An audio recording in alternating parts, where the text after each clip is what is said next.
on me right now. Oh, look, I want you to do one thing. I see a couple people sitting. I promise it's not that hard. I want you to think of this. I want you to reach as high as you can. Now listen, can you reach a little higher? Yes, you can. You get on your tippy toes. You went a little bit higher, didn't you? All right, put your hands down. You all look silly. Go ahead and sit down. Look, our brains think this. Maybe just this. Maybe we need a little bit of this right now. You know, I love this song that came out. The name of the song is Next Thing You Know. You know, and what I love about it is it reminds me of the mortgage business, but also reminds me of my story. So real quick, I want to tell you a little bit about my story, then I want to give you some tactics, and then I want to give you something. You see, I started off as a little boy, and my mom and dad had a stereo store. And when I was in 4th grade, I passed the test. And I got to sell car stereos. Now you think I'm short now, you should have saw me in 4th grade. I had a stool. And for any of you who've been around car stereos for a long time, I sold the radios that bolted up underneath called the Super Tuner. And that was made by Pioneer. You know, next thing you know, I'm graduating high school, and my mom and dad set me down and they says, Chris, let's have the talk. Like, you're not a good student. You don't put any effort in it. You're a really good salesperson. We just don't think college is for you. And I go, you know, funny is I was thinking the same thing. So we agreed. My parents sold the stereo store 90 days after that talk. And I thought that was going to be for me. And so I decided that what I'm going to do is I'm going to go sell cars, and I had a friend that had a really good car dealership. I'm 19 now, so I go sell cars, and I come home and I go, Dad, to drive the best demo, I've got to sell 35 cars a month. How am I going to do that? And he says, it's easy. He says, first of all, he says, you're going to work the glass. You know, the glass is where all the car salesmen stare at you when you drive through the parking lot, and then you try to drive as fast as possible so you don't make eye contact.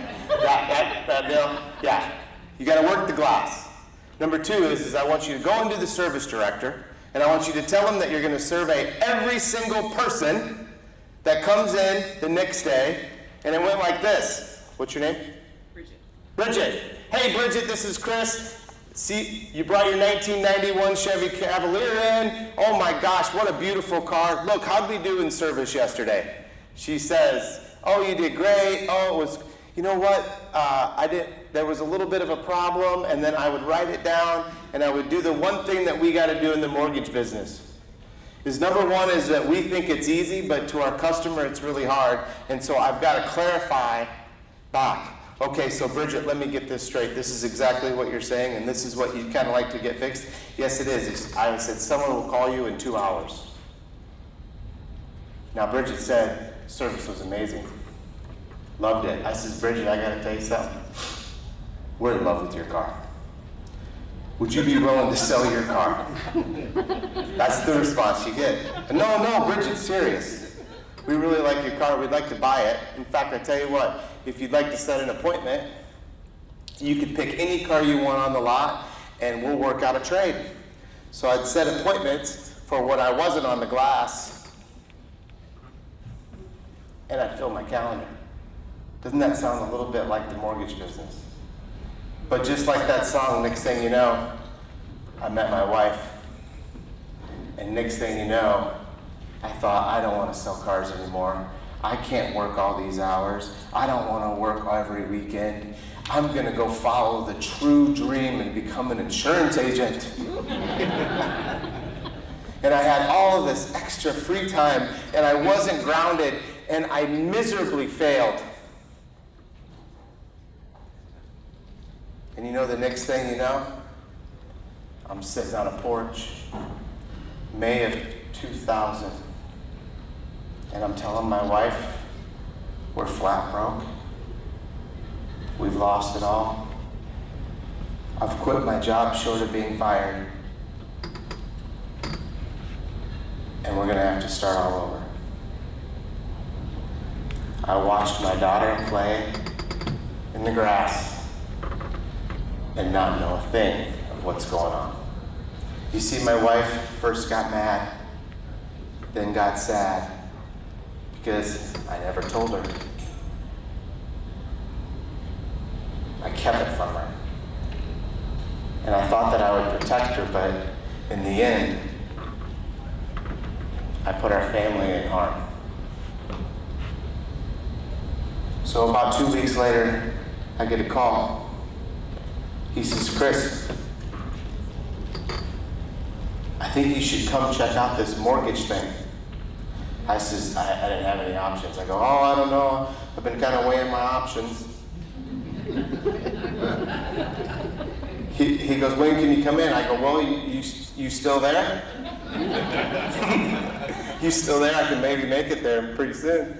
So he teaches me, he hires me. I'm starting June of 2000. By the way, does anybody know what interest rates were June of 2000? High 7s, 8s, right? Remember the 228s? 2 on the front, 2 on the back, 10%. That was a popular loan back then. But here's the deal. I started in the mortgage business, but there was one little problem. I went back over to tell my dad, I go, Dad, I got a job. He goes, what is it? I go, I'm gonna start in the mortgage business. Oh, good gosh. I go, what's wrong? He goes, here's the problem. He goes, you're the world champion spender. And you're also the world's worst saver. Rates are gonna go up, rates are gonna go down, you're not gonna be prepared, and you're gonna be right back in that same situation as you were. And I go, I'm gonna do it different. He goes, if you follow my rules, you have my blessing. So I couldn't go in a gas station. We bought the smart ones. If you know what the smart ones were, you could buy so much for $10. My wife and I, that was what we ate. And every month after we had a good month, we got shrimp and we bought one thing back. And next thing you know, my wife and I are starting to open up our own mortgage company called Journey Mortgage. And it wasn't Journey after the band, it was really the journey of how we've got there and all of the lessons that we've learned. And next thing you know, we grew that company up. In 2008, I was looking for options and more warehouse lines, and warehouse lines weren't very popular back then. And Plains Commerce Bank bought me December 31st, 2008. Dumb luck. So, 2012, I had one goal. It took me a few years to get market share of the city. The next year, we got market share of the state. I still have 16 originators. A lot of them have been with me 15, 16, 17 years. They average 7 loans apiece, and they do around $55 million a month in this market. So how many of you got pain right now? Raise your hand. Pain? How many of you got pain? All right, well, I got a lot of pain. Like, look, I need more leads. You need more leads? So today I want you to do something. I want you to get a piece of paper out.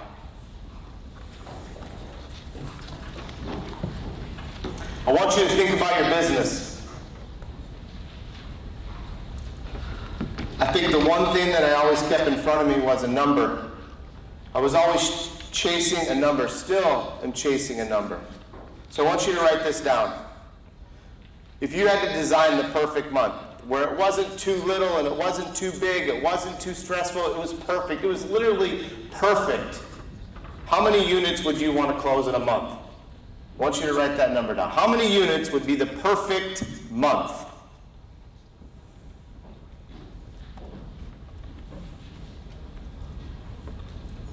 So whatever number you wrote down, what's that compute to the total volume? Is it 2 million? Is it 3 million? Is it 5 million? Is it 8 million? Whatever that number is.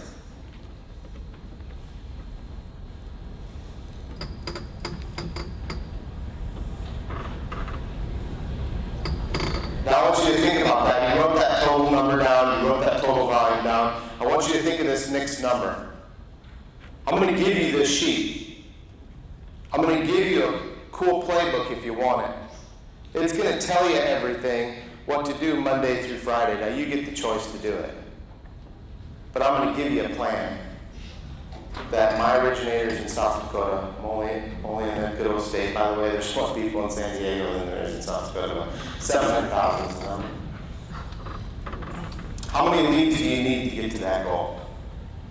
Now when you think about that, do you buy leads? We don't buy leads. It's all referral based. But how many leads, if you're buying leads, I'm not saying it's bad, I'm just saying it takes more. How many leads do you need a month to be able to accomplish that units and that loan line? I want you to write it down. If you want a good math, it's a good LO is at 35%. So 100 leads would be 35 deals. That would be a really, really good LO. That would be perfect process, amazing customer experience, a big team. So think about if you wrote down 10, if you wanted to close 10 deals or 5 deals or 3 deals, what would be how many leads you need? Now tell the person next to you what your numbers are. Really quick, share it.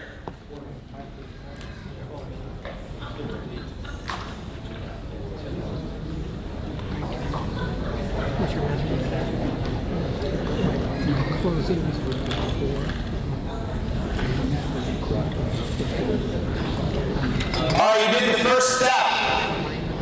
Come on back. You did the first step. You said it. Here's the thing with the LO today.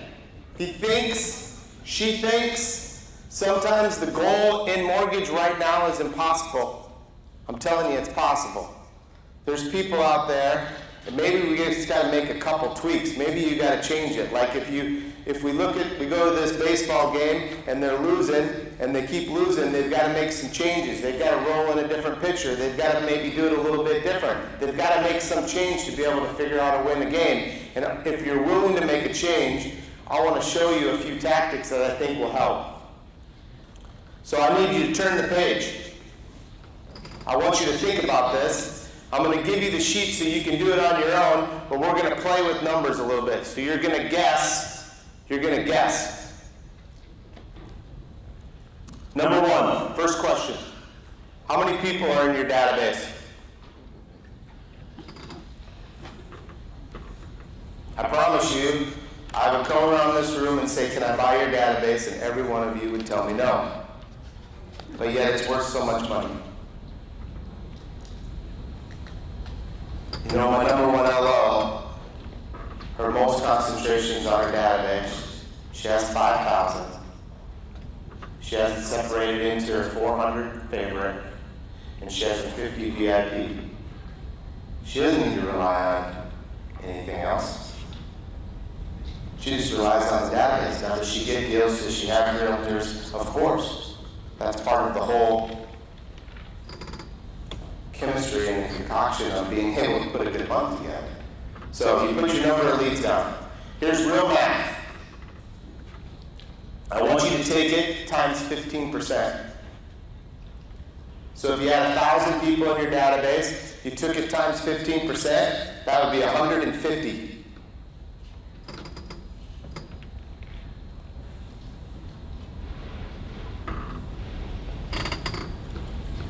Now I want you to take that number,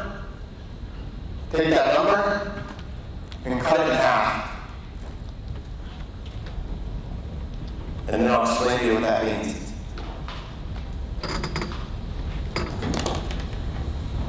So law of averages to the numbers says that 15% of your database is going to make some change. They're going to get a bigger house, they're going to get a smaller house, they're going to sell their house, they're going to move somewhere else, they're going to need a cash out refinance. They're going to do something. They need a debt consolidation. They're going to get a divorce. There's something going to happen, 15% of your database. So if you had 1,000 people, that means there's going to be 150 that's going to make some change. Bridget, what's your favorite toothpaste? Give me 3 brands. Crest. Okay. Colgate. Okay. And Here comes the weird one. Tom's. Which one? Tom's. Haven't even heard of that one yet. So listen, they bought, those 3 brands bought our brain cells. Those toothpaste bought our brain cells. Does your database know that the same as she knows Crest? Because she fired Crest off right away. Are you in the top 3 with your agents? Do they think of you, or have you neglected them? You haven't called them.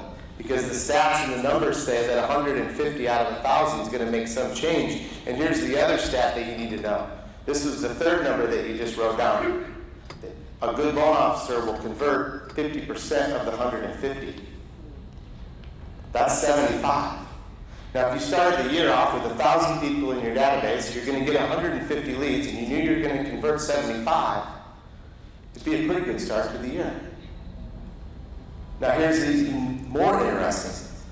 I want you to write down what you think your average commission is. Average commission per deal.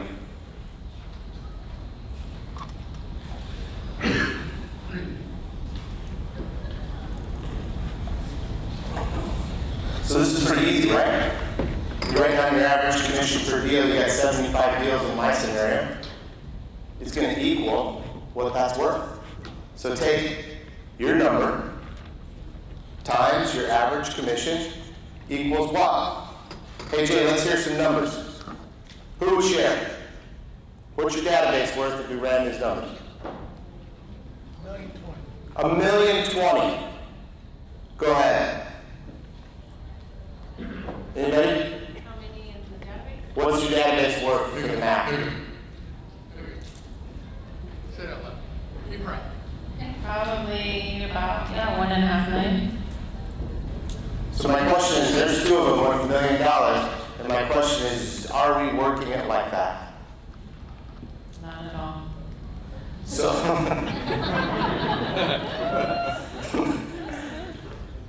okay. So I want you to think of this. I'm going to give you a plan. Number 1, I'm going to tell you what to say, and I'm going to tell you how to do it. I promise it'll make the money that it'll put together what you're thinking, but you're going to have to do the work. Number 1, if you haven't called your database in a very long time, you need to go say the free words. Do you know what the 2 free words are? I'm sorry. I should have done better. I haven't done a good job in connecting with you. There's a lot of things happening in the market today. I just want to connect with you and make sure you're okay. I didn't sell a thing. I just connected back with them. I said I was sorry, and now I'm telling them I'm thinking of them, and I'm concerned. And they say, oh yeah, we're good, everything's good, da da da da da. Or they say, it hasn't been good. Here's a true fact. It gets really bad before the customer will actually call you. And chances are, they might not even call you. They might ask a friend what they should do. The friend says call their person, and you don't get the deal because you weren't Crest. So how you're going to do this is you're going to call a letter of the week. On next week, as a group, as a company, you start with A. Next week you go B. Here's the little magical thing about that. You're going to get through your database twice a year. And by the way, we talk about brokers are better. We talk about how we have great rates. We talk about this, but yet we're not doing a good enough job of taking care of this database like we should. And so let's go do the right thing, which is connect. You owe your customer. You wrote down what your average commission is. You owe your customer 2 calls a year. The second thing is that they want some type of story.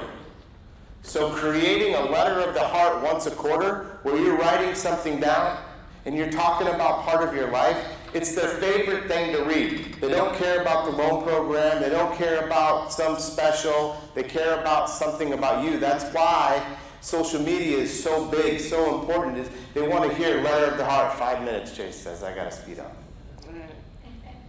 So you guys get this?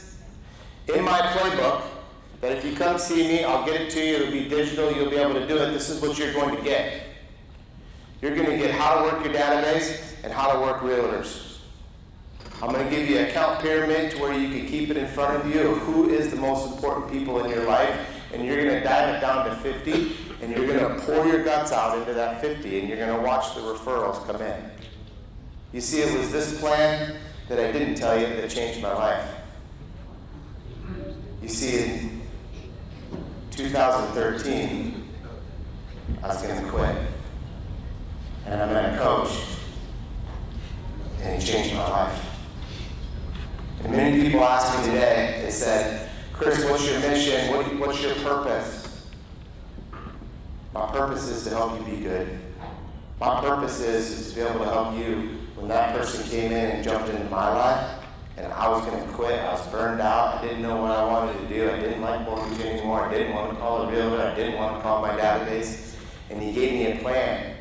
He had me write it down just like you did, and then it truly changed my life. So just like that song, right?